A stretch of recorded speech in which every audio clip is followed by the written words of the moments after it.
Hello, and welcome to the Let's Talk Transformation podcasts. Today, we will be discussing scalable impact and innovation. So, very big things.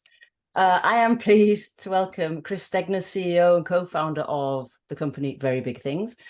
Chris, welcome to the show. Thank you for having me. I'm excited to be here. Likewise, it's a pleasure.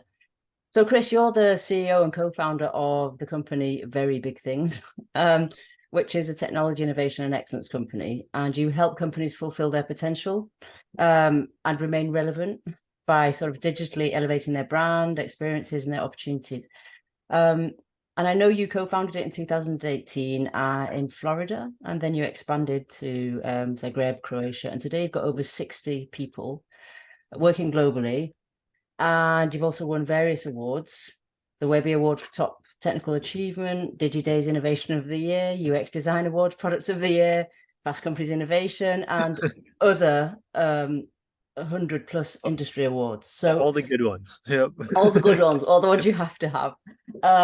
So with such a track record, I'm really intrigued as to the first seeds of this idea of very big things. And on your website, I love the Stephen Hawking's line that comes up first of, we are very, very small, but we are profoundly capable of very big things. And so I have to start there. That really caught my attention, and I wholly agree with it. So can you tell us more about what that means to you and what inspired you to set up Very Big Things? Yeah. So two totally different questions there, and I'll hit them in that order. Um, One is a fun little tidbit. If you Tell look at our me. logo, our logo, it's very big things. It's all lowercase with a period at the end, and Yes. it's because it's actually the end of that quote. Um, Oh, no way. Yeah, okay. yeah, so fun little tidbit for those that want to pay extra attention. Um, And so, I mean, and what that means to me, I mean, it just it wrapped up everything that we were looking for, which at the time we started 5 years ago, we had these massive ambitions, but there was myself and six other partners. So we, Hmm. we were very small at the time. Um, but it was this idea, and when Stephen Hawkins talks about it, he's talking about Earth, all of Yeah, humanity. yeah. It's We a are large very scope. small. Yeah, well, right? So Yeah, we are very small as all of humanity, right? yeah. Um, and I like that as well because it meant that there was no limit on where we could Mm, grow to mm, and still see ourselves as being very small, yeah, but what a profound impact we could have. Because even if you were a 40,000 person company, you at that point you can choose to have no impact or massive impact. absolutely. And the Absolutely. the 40,000 people might not be enough to have massive impact if you're not really driven in that direction, right? So, Yeah, yeah, um, and then the last little note on that was, um, the idea of just naming ourselves very big things.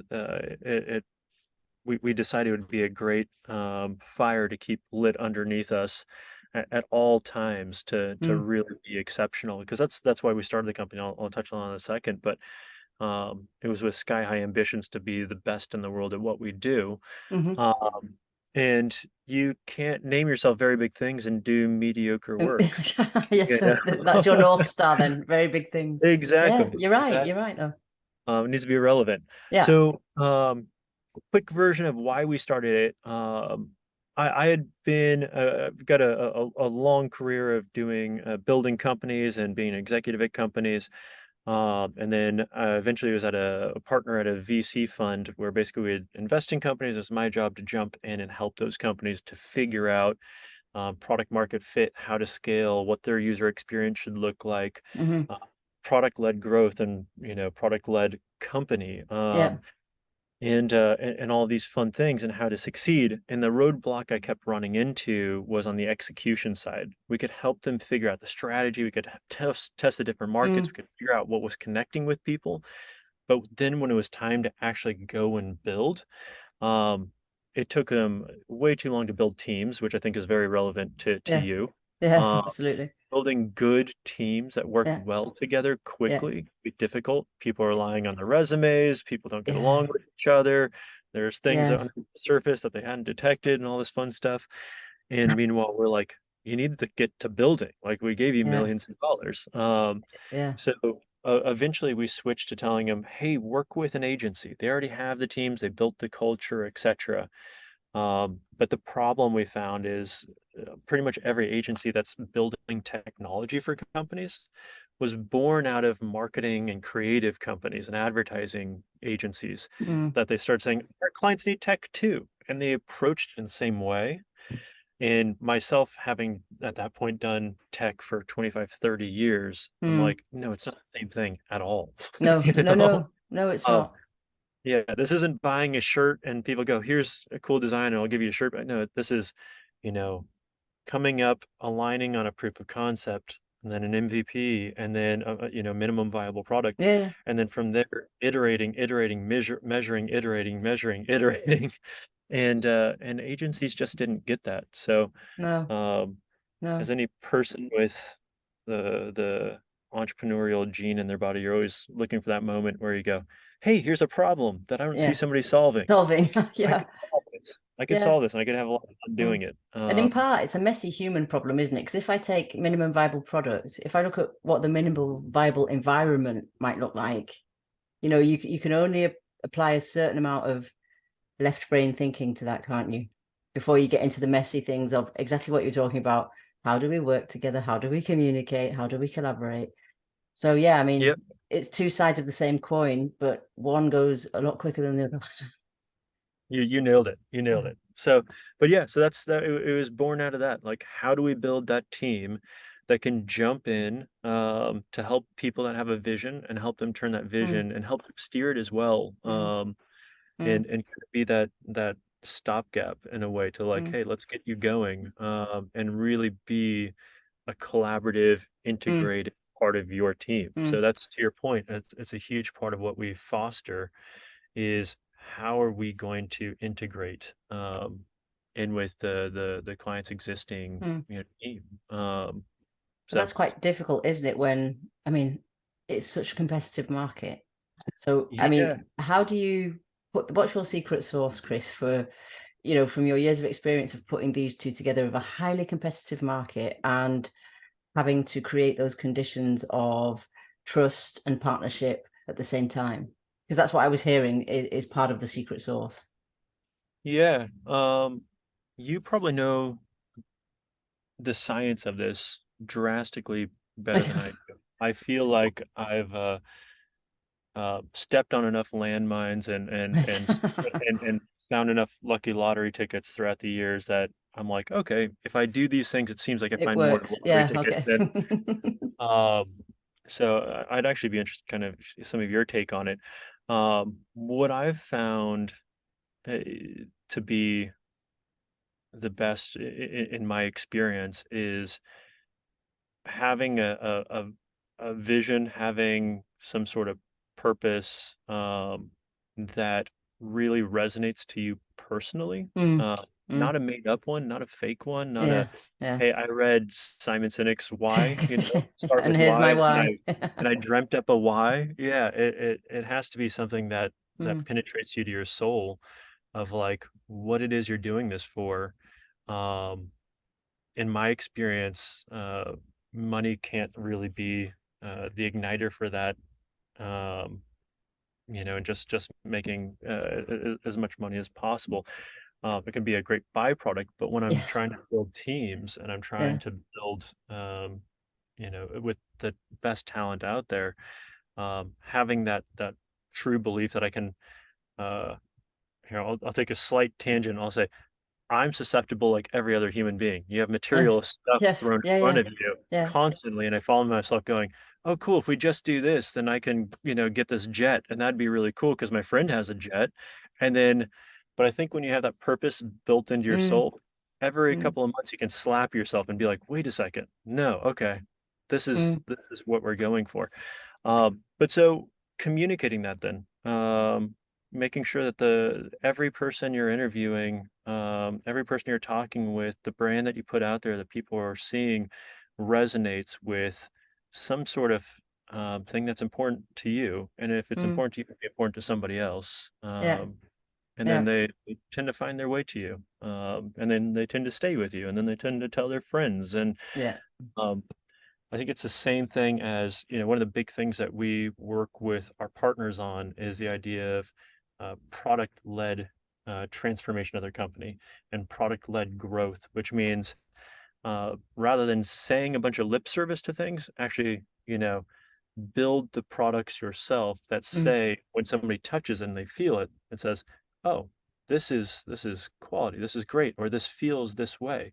mm, Uh, I think it's the same thing when you're building your company. It actually has to truly um, absolutely. be what you're saying, and Yeah. then you don't have to say it, right? Is Mm, that mm. coherent at all? Yeah, it's completely coherent. And I'm just Yeah. thinking of how hard it is to constantly check in with yourself as a business owner around, is this in line with my bigger purpose? Because you do get caught up in the everyday stuff. And I'm just thinking, if you scale to 60 people, has that diluted that in any way, Chris, or has it made you even more vigilant around, this is our North Star? Yeah, I mean, I'll only speak about my experience, Yeah. but I'd say it continues to be a cycle. I wish I Mm. could say I was always perfect. I wish I could always, Humans aren't. yeah. But it's a consistent cycle where Mm, I'd say, probably to your point, every 3 months or so, I have that check-in with myself, mm, and I go, okay, no, we need to nudge this way. I'm mm, kind of going too far this way. mm. Where this way is like what it is we set out to do, Yeah. what our true mission is, what the why is behind the people that are with the team. Yeah. And then on this side is like, hey, we have to operate a business, and it needs to be profitable, it needs to make sense. And I'm never saying those two things I've found in my life tend to work together when you focus on the one. So Yes, I'm exactly. focused on our mission, I'm focused on our why, I'm focused on what it is we're doing. This seems to always work out. Mm, mm. People will stay with you longer, which means it costs a lot to replace people. Yeah. Yeah. Yeah. Uh, and in our case, our clients stay with us longer. Costs a lot to replace clients. Yes. Uh, you Yeah. know, Yeah. Of course. But it's a and different relationship you're building, isn't it? It's yeah, sort of a deeper client relationship built on experience almost, and shared values. yep. And even like an easy barometer I have is anytime our team starts saying, "Hey, we should invest money in marketing," I'm like, "Hmm, we're doing something at our core wrong. Let's get back to who we Oh, really are." interesting. Tell me a bit more about that. Why do you say that to yourself? Because I think marketing, um, especially sustained marketing, I should Yeah. say, it's one Yeah. thing just to say, "Hey, we're here," right? And this is Uh, our product. exactly. Like just so you know we exist in the world. At that point, if you're doing something valuable, I think the rest should kind of take care of itself. Right. If you find that no, like we have to just keep marketing and marketing and marketing and marketing and marketing, Yeah. uh, for positions inside of the company, for clients, for all of that stuff. If Mm. you find yourself out in the market, then I think it's a good time to say, are we is what we're doing actually creating value, and enough value, and Yeah.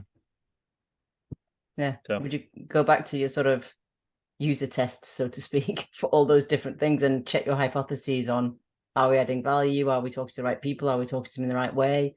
Are we attractive enough? yeah, Mm, exactly. mm, Exactly. I think mm. that's a great way to make sure you're connecting. And whether, to your point, we're often we help our clients on both the external facing and the internal facing.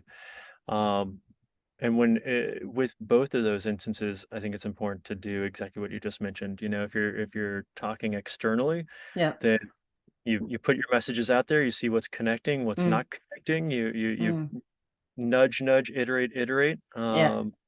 And it's not just what's connecting, but also what's working, what people Mm, actually, what's making their lives better, right? mm. And then internally, it's the exact same thing. Yeah. We have to talk with our people. We got to see what's working, Yeah. what's not working, where they feel like Mm. we're failing and where we're succeeding. Yeah, So I think often when one talks about the product world and the startup world and the tech world, the digital platform world, let's put it that way, often we don't talk about the human experience. Now, I've heard it right from the beginning of this of this discussion, and I know from our discussion before that that's really important to you. Can you tell us why the human experience is so important in building and elevating digital brands? Because it's quite rare to see them together explicitly. I mean, clearly that's your question. That's a question we share, which is also why Yeah. we're having this discussion. But I'd be really interested on your take on why it's so important, what it brings to the external and internal market that you've just, because you're in a massively competitive market, aren't you? So differentiating factors are really important. Yeah, yeah. And it's funny because to your point, yeah, there's probably 50,000 agencies, but the way I see it, there's only like 10 that we're Yeah, competing e- with. exactly, exactly. Um, but but no, it's a great question, right? Um, like you said, it might be few, uh, but I think if you look at the companies that are having huge success, Mm, they're the few, you yeah, know? yeah. So is that Um, part of your criteria then for choosing partners and clients? Is that part of what holds you together? I think it's part of what draws people to us. Right. So I think there's Okay. something that organically happens there. Mm, It's not very common that somebody come to us and say, "Hey, we're just looking to, you know, eh, we're just looking to make more money, and we're just trying yeah. to fool everybody into giving it to us until they Yeah. realize, and we just need to do it as cheap as humanly possible." Um, when our clients are coming to us, they're saying, "Hey, uh, we want to be something special that Yeah. matters. Yeah. In a sea of competitors, we want to stand out." Mm, Uh, I guess it's the difference of ambitious leaders with a long-term vision yeah. um, versus short-term vision leaders. Mm. It's Hopefully also that around the create any social distinction. impact, isn't it? I mean, I know you also have a part of your purpose which is around social impact. And it reminds me of the project that you did. I think it's one of your very first projects for the Dan Marino Foundation Yeah, around that platform. I would love it if you could explain that project journey a little bit, and explain what it does and why there was so much social impact in there. for sure. And I'd say to your earlier point, no matter the demographic, it's always about humans, Oh right? yes, It's yes, always about making sure your product fulfills the need of humans. And then let me flip that really fast too, and just point out the fact, once again, I'm obviously not against companies making huge profits and mm, huge revenues. I just think that the road to get there is on an ambitious, long-term strategy. I think the more that companies dive in to um, who the human beings are, and they start making products that really service them, then yeah, those human beings yeah, start to tell their friends about it. They yeah, use it longer. yeah, It inspires people to want to work there. It yeah, inspires people to want to buy their stock. I yeah, mean, like all these huge benefits.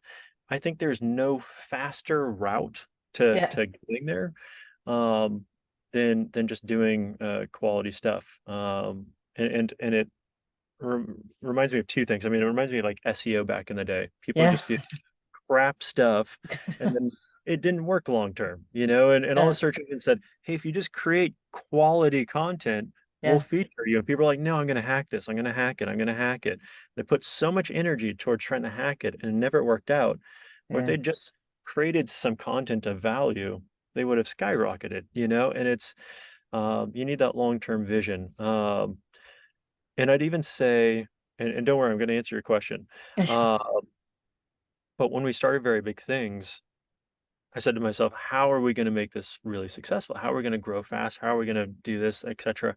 I was like, there's no catchy phrase that we can say to everybody that'll make them go, "Oh, okay, cool. We have to work with these guys," because every catchy phrase has already been said by a whole bunch of Yeah, mediocre or worse yeah, agencies, right? yeah, So we're like, how are we going to really grow this? How are we going to grow it fast and become a successful company through revenue, profit, all these mm, things? Well, and at the end of the day, we came back with three things that we're just going to focus on entirely, which was happy team, happy clients, and exceptional work. And as long as we do those three things, everything else will take care of itself. And it has. I mean, we've grown drastically faster than all of our competitors.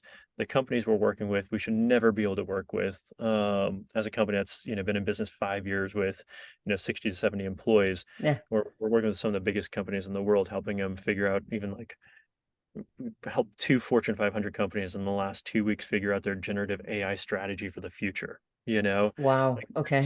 we're Yeah. stealing that from your Accentures and McKinseys and so Yeah. forth because trust that we can do a better job of it. Uh, but Well, so it it's a comes different back to approach though, isn't it, Chris? I mean, you're also bringing a co-creation approach of, not telling them what to do, but listening to their need and nailed it. then You nailed looking it. at what you can do. Yeah. Yeah. So I don't mean to dismiss the fact that like, hey, successful business. Like, I just think this route to successful business is actually providing value is all. And every single business has massive opportunities to provide value, and sometimes they're just sitting right underneath the surface. Yeah. Um, and that starts with connecting with the human being. So on Dan Marino Foundation, um, this is a foundation built on helping those with developmental disabilities to really like move on to having a real life. So this is Mhm. like, kids that, with autism in high school that are now like, hey, I want to go and I want to like move out of my parents' house and I want to have a life of my own, you How know? fabulous is that? I mean, wow, that must be so Yeah, rewarding though, Chris, to sit there and think I was a part of leveraging that autonomy. definitely. And there's two sides of it. There's the direct short-term impact, right? Which was amazing. So we worked directly with all the students. We were showing them different Brilliant.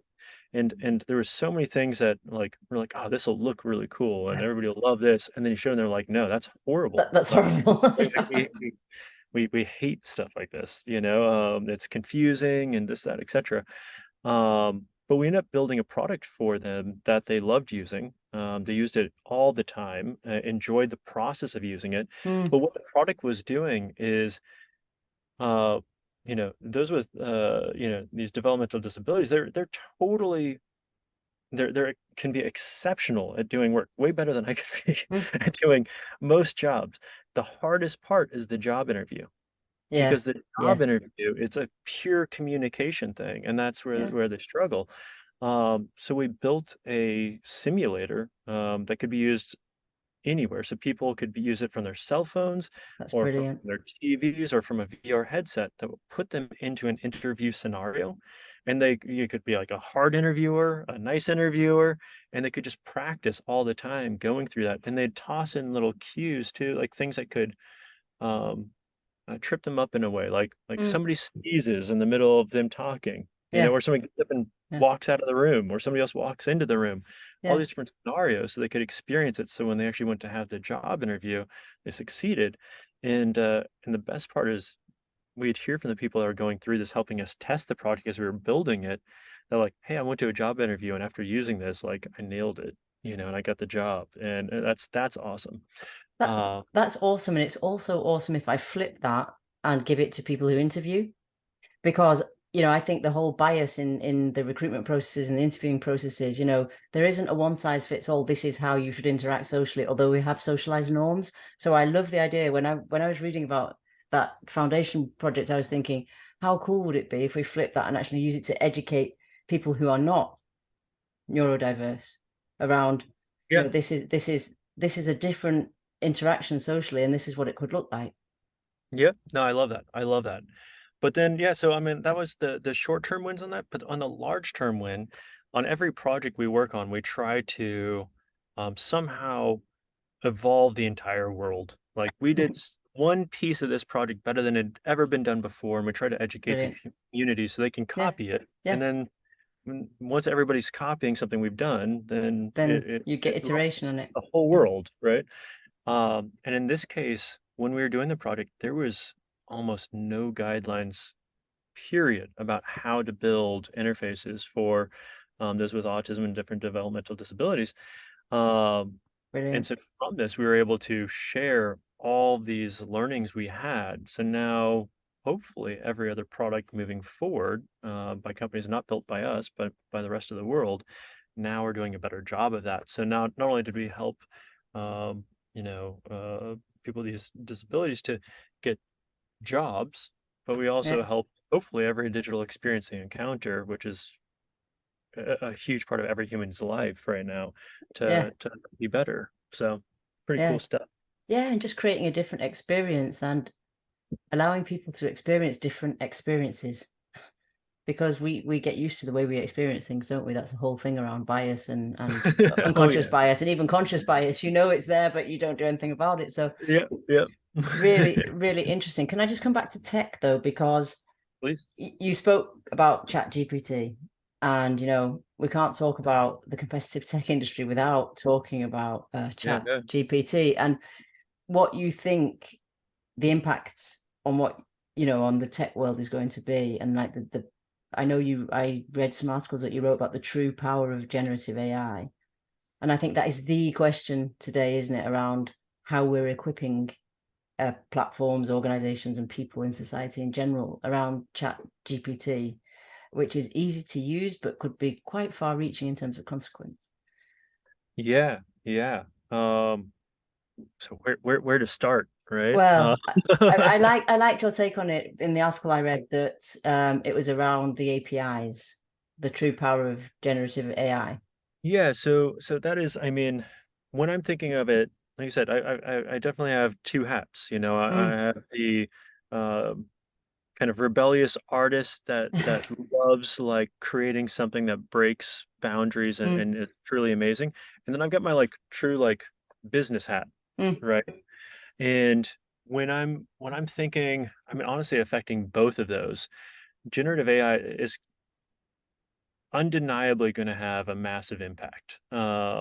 And now what the ripples and ripples and ripples and ripples of that'll be, that's very hard to determine. Mm. Um, in the short term, though, uh, to your point of kind of looking at it from an API layer, Mm. there's a phrase we're kind of coining internally, which is called past the prompt, right? So right now, you see companies are like, cool, I paid $20 a month so I could get the GPT 4.0, and that's like being ambitious. A lot of people are like, no, 3.5 is free, so we'll just keep doing that.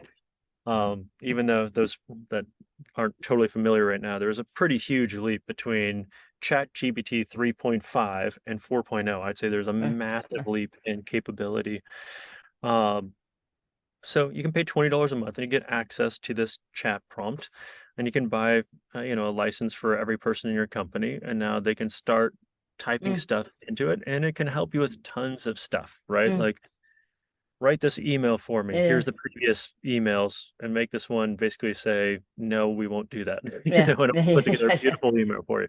Or put together some marketing campaign ideas or whatever. Which is definitely helpful, right? And it can make your current team add additional value and make them more efficient. But once you start tapping into ChatGPT and other generative AI services like it, because there's a lot of competitors coming to the market, um, their APIs. So the APIs, instead of you having a human being type on the prompt, Yeah. instead you're actually having your systems, your internal technology you've built, talking directly with the AI instead of your employees talking with it. So now all of a sudden so many things become possible. I Yeah. mean, but that is where you start harnessing the true power. This kind of like past the prompt mentality of like, hey, let's take this and start infusing it into our machine to where you can have requests coming into your company and it just gets handled and maybe there's like an approve button somebody just clicks versus them having to like still do 28 steps to now Right. use GPT. Yeah. And in a way, using GPT is adding a step right now if you're using it based on the prompt. Mm. Once you start moving towards building it into your system, actually like having somebody custom implement it into your system so it's speaking directly with AI, Mm. now it's removing 20 steps. And make everything more powerful. I mean, the value you provide to your end users in pretty much any industry will be greater, and the efficiency of it drastically better Mm. as well. So Mm. And is that something that Well, clearly it brings with it challenges and opportunities. So we've sort of looked at the opportunities. Because I was going to ask you, what do you think the impact of COVID was on your market? Because clearly technology, everybody got a lot more tech savvy because we had to. Really? But I've heard the opportunities of Chat GPT. What do you think the challenges are in terms of integrating it into I'm going to use these words of it, but like a standard package for businesses to use for their digital branding? Yeah. Um, so I'd say some of the challenges, one is going to be um, from a human standpoint, making sure Mm, your team knows what your plan is and how it's going mm, to affect them. I think communicating that one, even for us, has been a big thing. mm, Just making sure the team knows, like, hey, this is how we're looking at how AI is going to affect us as a company and what our strategy around it's going to be. And here's where the opportunities are going to be. And here's, how things will evolve over years as right. far as Mm, predicted. Just so, mm, because there's a lot of panic right now from a lot of people. And most of it, I think, is unfounded. Some of it's founded, but a lot of it's unfounded. So I think that's one challenge that we just need to be aware of is like, hey, our teams are thinking about this. mm, So, you know, mm, uh, let's make sure they're aware. The other thing I'd say is, yeah, especially you mentioned, branding and so forth. Um, I would not fully trust my branding, um, around mm. it. Um, I think it's really great for inspiration. Right. Um, Yeah. I think it can be really great for helping you to refine out ideas. Um, but on the branding front, relying on it too much, Yeah. and let me try to decipher for everybody where maybe a line to put on that is. Yeah. That would be very helpful.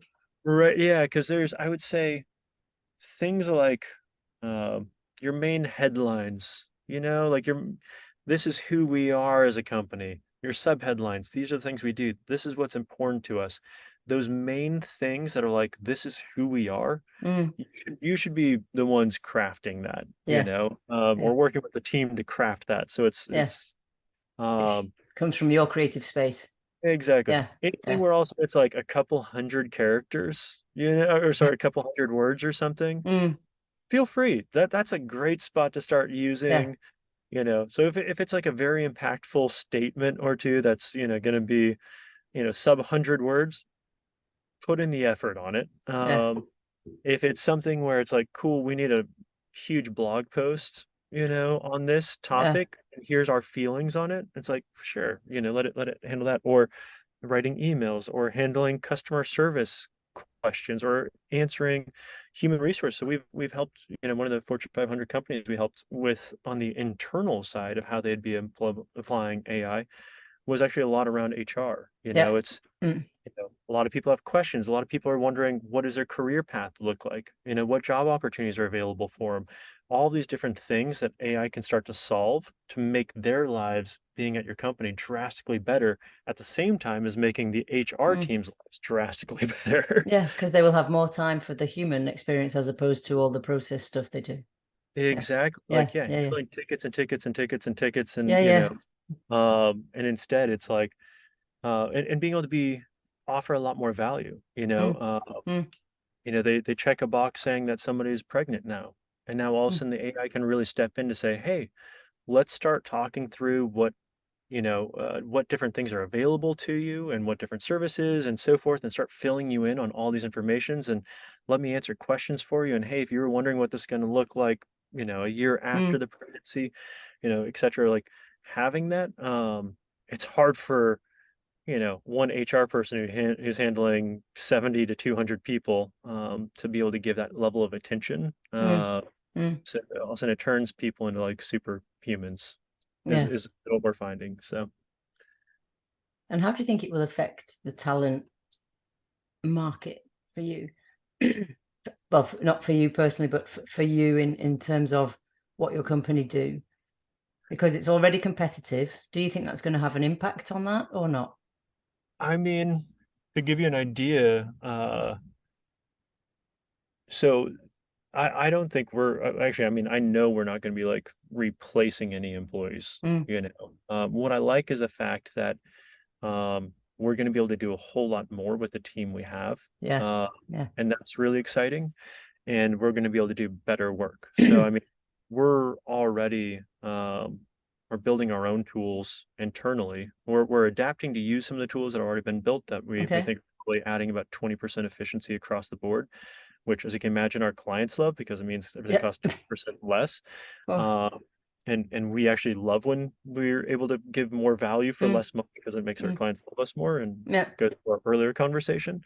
Um, but we're also on that API level that I was discussing earlier. Mm, We're building a number of our other tools that are just going mm, to start making things drastically easier, alleviating all the tasks nobody wants to do. mm, I mm. think that's a very important piece, and that's what our team feels once we've explained to them, like, we're removing the stuff you don't like doing. Yeah. Yeah. You Yeah. know? Yeah. Um, and all of a sudden, everybody has like a great assistant that handles all the crap that they don't want to Mm, do. mm, But that stuff takes tons of time. mm.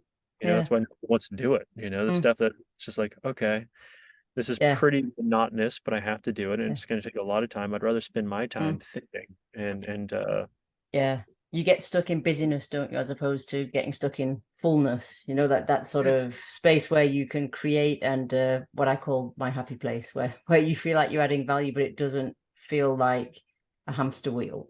Um, completely agree. which brings me to one of my almost final questions because time is running. But you know, what you do is quite high in energy. It's a competitive market. It moves very quickly. It means navigating complexity. It means, you know, ha- using a growth mindset most of the time. How do you personally, as the co-founder of Very Big Things, make sure that your energy levels are full enough and that your resilience is there to be able to carry on doing very big things all the time? I know you Uh, do lots of things outside of work. I think it's really interesting to touch that point because, particularly for our listeners who may be sitting there thinking, I don't have time to do anything apart from work. And I think that could be everybody's situation if that's what I told myself. yeah, yeah. I mean, to your point, I do quite a bit outside of work. Number one being I've got 3 kids, you know, Yeah, and that's the hardest job in the world, I must admit. yeah, yeah, and it's extremely important to Yeah, me to look back on my time with mm, them and say I was a good yeah, dad. Um, yeah, and it's also extremely important to myself to look back on my life and say I lived a good life, yeah. you know. But at the same time, I'm very extremely ambitious, you know. Um, uh, Actually, I don't think there's any other digital products agency and digital transformation agency that has accomplished as much as we have in the time span that we've accomplished Mm, it. mm, So obviously, I'm very yeah, driven, yeah, yeah.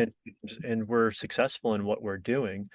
Um, but there's a couple of things I've personally found. Number one, I've realized when in the times that I felt burnt out. I got really introspective as to like why I was Mm, feeling burnt out. Um, and this is something that I've shared with other entrepreneurs and leaders and so forth, and just different people that are kind of doing a lot of high stress stuff.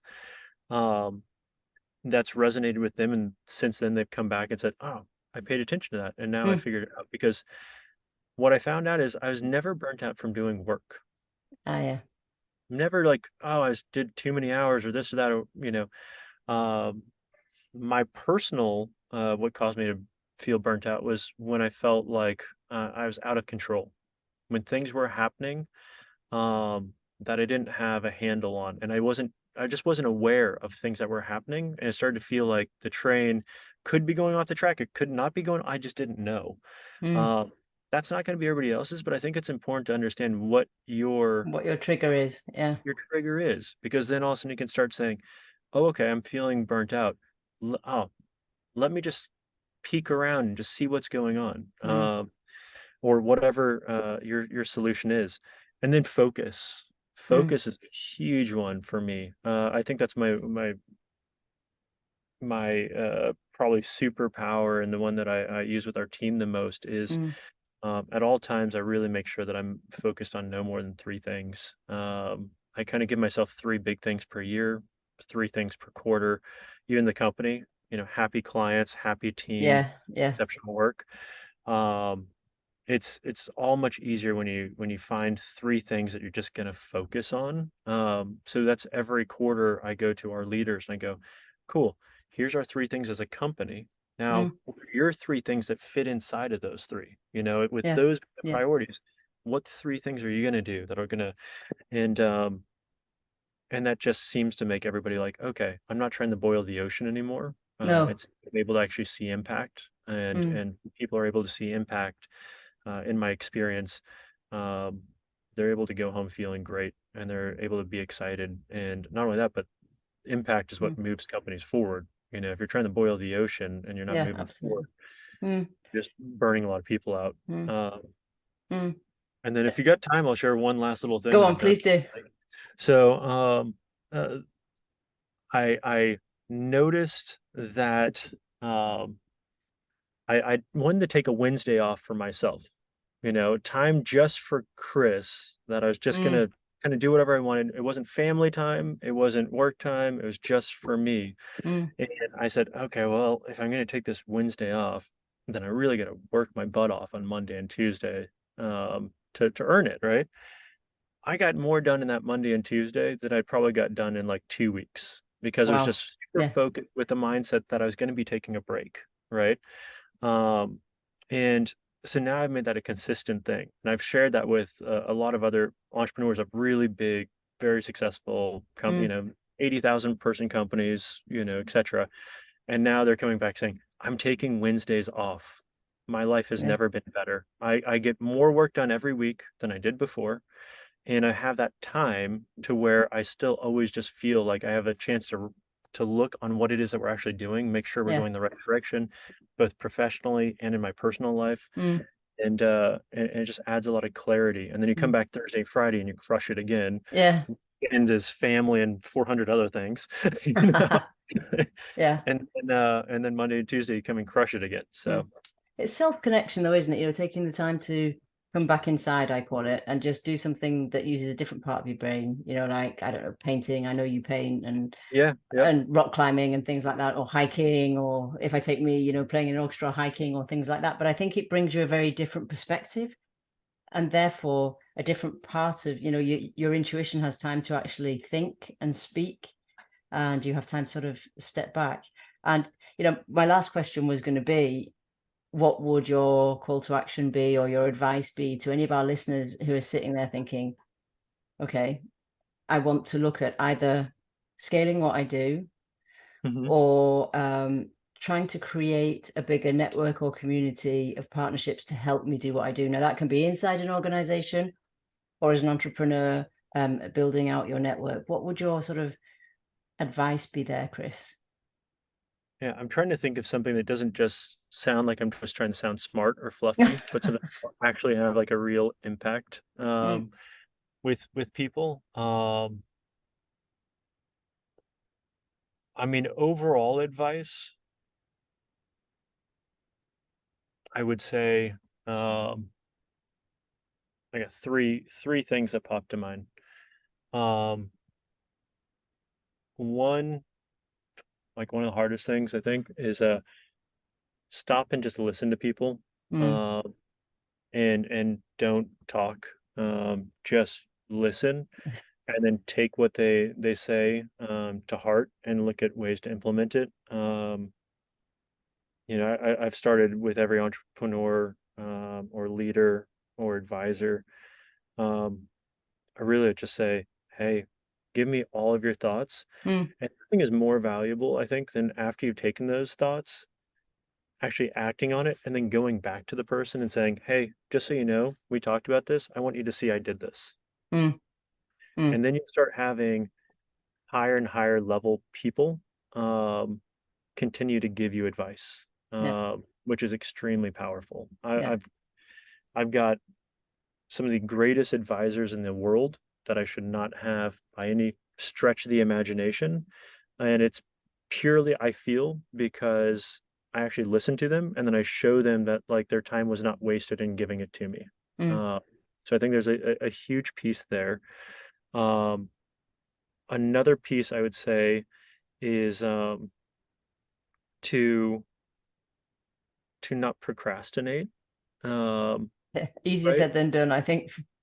Yep. And this is something I've mentioned in one or two other places too, but I watched this TED talk on procrastination, and the guy's basically at the end of the TED talk, he says, you know, I made this TED talk a day before. I've always been successful. Like at the end of the day, something happens, I start panicking, and then I just get it done, and it always works, And I'm like, I can relate. Yeah. That's, I've always I'm, pulled it I'm off, sure right? 90% of the population can relate to that. My goodness. Exactly, right? Yeah. And then he goes in the very last sentence, he goes, what about all the things in life that don't have deadlines? And it would just hit me like a ton of bricks Mm. because he goes, what about that relationship that you've been in for the last 5 years that isn't the right one, but there's never going to be a deadline? What Yeah. about that time to spend with your kids? But there's never going to be a deadline. Yeah. What about leaving that job or taking that job or making that jump or making those things don't have deadlines. So all of a No. sudden, if you're in that procrastination mindset, which I'm an avid procrastinator, so I take this, to heart, and I've overcome it, uh, is, with all those things without deadlines, you're just never going to move forward on. And those are all your dreams, your hopes, your ambitions, those are the Mm. things that are most important, right? Mm. So I would say, whether you're looking at doing something, uh, special with your company. You're saying, hey, yeah, I'm going to make the leap to actually like providing true value, or I'm going to take this generative AI and really like do Mm. something with it, or whatever it is. None of those things will have deadlines. So like Do them. Yeah. do them. Yeah. Yeah, because otherwise you'll really regret it. Um, yeah, there was a third one, I forgot it, but there's two. Okay.